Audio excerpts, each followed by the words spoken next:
Hello বন্ধুরা, Mallika kitchen আপনাদের সবাইকে স্বাগত। আজকে আমি বানাচ্ছি পুঁইশাক ভাজা। দেখুন আমার গাছে কত সুন্দর সুন্দর পুঁইশাক হয়েছিল। তার পাতাগুলোকে ভালো করে ধুয়ে নিয়ে কেটে কুচি করে নিয়েছি। তারপর আমরা একটা কড়াই নিয়ে নেব, ওর মধ্যে আমরা একটুখানি সরষের তেল দিয়ে দেবো। সরষের তেলটা ভালো করে গরম হতে দেব। সরষের তেলটা গরম হয়ে গেলেই ওর মধ্যে আমরা দিয়ে দেবো একটু কালো জিরে, দুটো শুকনো লঙ্কা আর কেটে রাখা পেঁয়াজ, ছোটো ছোটো করে কুচি করে রাখা পেঁয়াজগুলো দিয়ে দিলাম। দিয়ে ভালো করে ওটাকে আমরা ভাজতে দেব।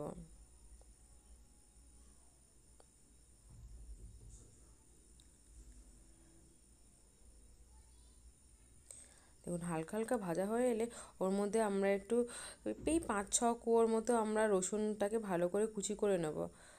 তার মধ্যে আমরা একটু নুন দিয়ে দেবো। নুন দিয়ে দিলে কী হয়, তাড়াতাড়ি করে এইগুলো পেঁয়াজগুলো একটুখানি নরম হয়ে যায়। যতক্ষণ না হালকা ব্রাউন কালার আসে ততক্ষণ একটু ভাজতে থাকবো।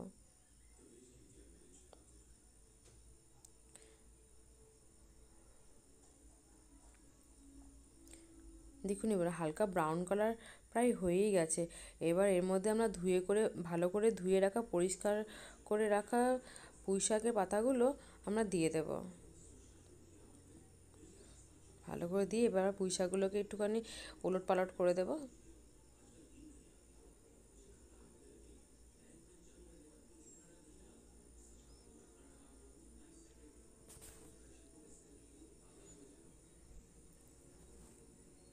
দেখুন আমরা কিন্তু এর মধ্যে জল দেবো না, এটার থেকে একটুখানি অটোমেটিক জল বেরোন। দেখুন ভালো করে একটুখানি জল বেরোচ্ছে। বিনা জল দিয়ে এটাকে ভালো করে ভাজা ভাজা করে নেব আমরা। এবার এর মধ্যে আমরা একটু দিয়ে দেবো হলুদও, দিয়ে আবার ভালো করে এটাকে নাড়তে থাকবো।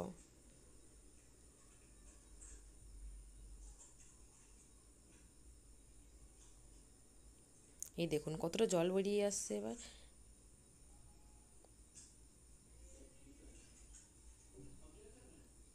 এবার এই মতো অবস্থায় আপনারা ঢাকাও দিয়ে দিতে পারেন।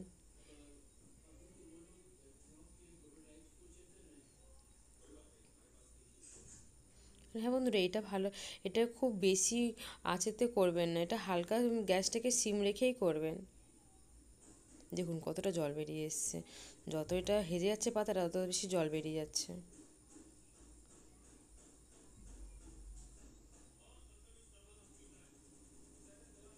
আবার আমরা এটাকে আবার একটু হিলিয়ে নেব। তো যতক্ষণ এটা শুকনো শুকনো হয়ে যায় ততক্ষণ আমরা এটা ভাজতেই থাকবো। প্রায় এটা করতে 10-12 মিনিটই সময় লাগবে।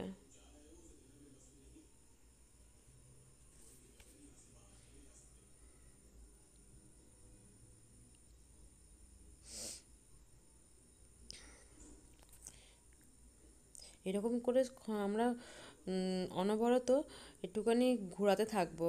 শাকটাকে ভালো করে ভাজা ভাজা করতে থাকবো যতক্ষণ না এটা কড়াই ছাড়ছে, মানে কড়াতে দেবেন একটুখানি চিপকে যাবে।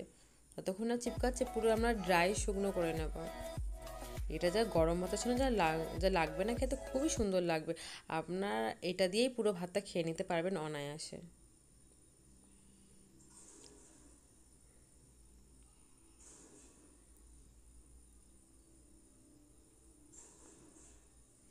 দেখুন এবার কড়াতে একটুখানি এবার চিপকাতে শুরু করেছে। দেখুন এরকমই আমরা যতক্ষণ না তলায় ধরছে ততক্ষণ আমরা এরকম নাড়তেই থাকবো।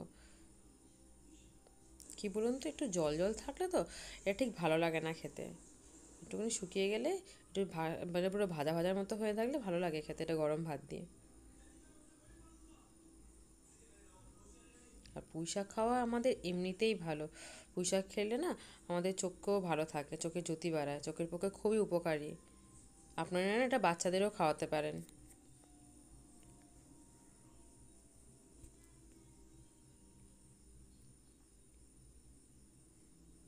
দেখুন এবার পুরো ভাজা ভাজা হয়ে এসে এবার আমি এটাকে প্লেটে বেড়ে নেব। দেখুন কত সুন্দর করে ভাজা ভাজা হয়ে গেছে। এবার এটা না আপনার গরম ভাত দিয়েও খেতে পারেন।